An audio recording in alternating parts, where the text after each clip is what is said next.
Hello everyone, this is Harini. I'm a language trainer. I'm basically from Tamil Nadu, from Salem. And in today's class we are going to discuss about a very important lesson, which is an interesting lesson. This lesson will be really helpful for beginners.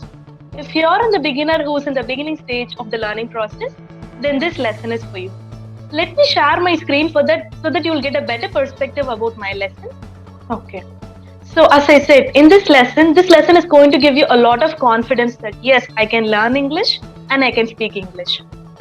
So what I need to do, the first thing that you need to do is you need to understand that how to learn this language the most effective.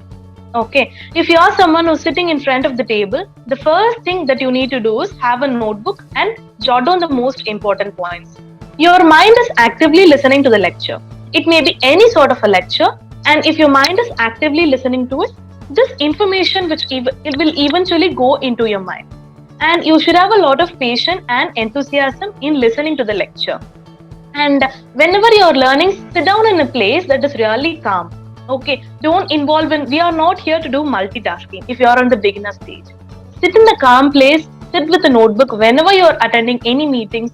Now that everything in the world is happening online, you'll have a lot of online lectures. Okay. So whenever you're going to listen to a class, sit down with a notebook, a pen and a paper, listen calmly, sit in a proper place, and then you'll learn more effectively.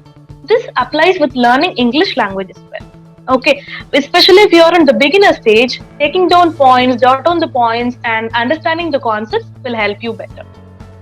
Write a journal. Again, it is about writing.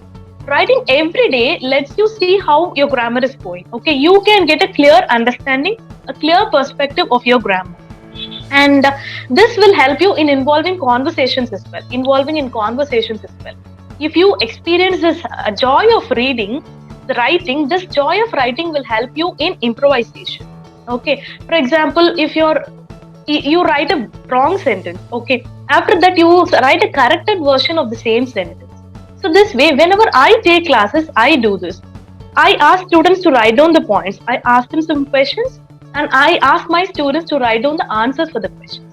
And then I ask them to read it louder. After that, if they have any mistakes in that, I correct them. And I ask them to write the corrected version of the sentence beneath. Okay, so this way they can know where they are going wrong.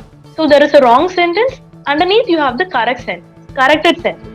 Okay, you can write a lot of journals, if writing excites you, you can involve in a lot of writing. You would have heard this in your schools and all.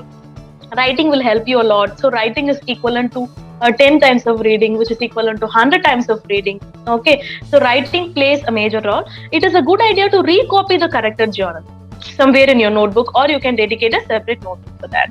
As I said, you can experience the joy of writing, which will really do wonders. Read a book. By reading a book, what happens is when you involve in a lot of reading, you create a picture, okay, of whatever you're reading. It may be a novel, it may be a story, it may be a mysterious story or whatsoever. Your brain, you have different parts of your brain. So that is what I've given here. You can create a picture in an image that will connect different parts of your brain to what is there in the book. Okay, you're going to experience a new world. Do not stop in the experience of finding a new world. Okay. So you visualize everything, you picturize everything, and you get into a new world which you have not seen in your life. So this is the joy of reading. After writing, I would suggest you to involve in a lot of reading. Reading will help you in understanding practices, in understanding things. Okay, for example, if you're reading a travel blog, you will understand the place which you have not visited, the nature of the place, the environment of the place and everything. So guess what the word probably means. Continue reading and check in the dictionary.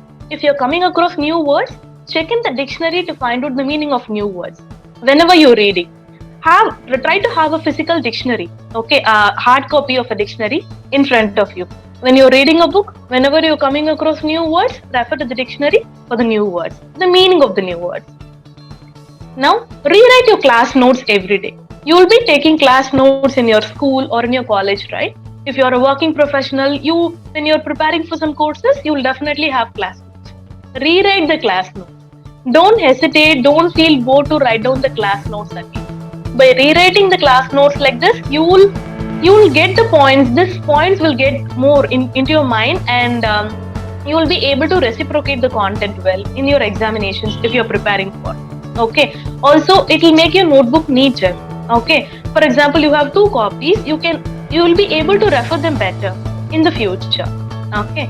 And watch movies and listen to the radio. If you're someone who's a movie buff just like me, if you like watching a lot of movies, you can in fact learn through movies. The only thing which you need to do is switch on the subtitles and then you'll be able to watch it. Okay, what happens is, so why this method works the best is 30% of the words that we get to hear. Okay, when you when you hear the sounds at the same time, when you visualize the words, you'll be able to understand the words better. Because you know where to use the words and how to use the words, you'll understand the sentence formation. So it is like all in a go. Okay, so you can of course learn from movies, listen to the radio, and learn a lot of new words. This way you can improvise your vocabulary. Apart from vocabulary, you'll also know how to use these words in sentences. So 2 things, you can learn vocabulary and sentence formation by listening to movies, by listening to radio and watching movies. And as I said, keep a separate notebook for new vocabulary. I always insist this to my students. I will ask them to dedicate a separate notebook for vocabulary alone. Okay. So what you can do is, whenever you come across a new vocabulary, a new word, write down the new word with the meaning. Okay. With the meaning and with an example sentence.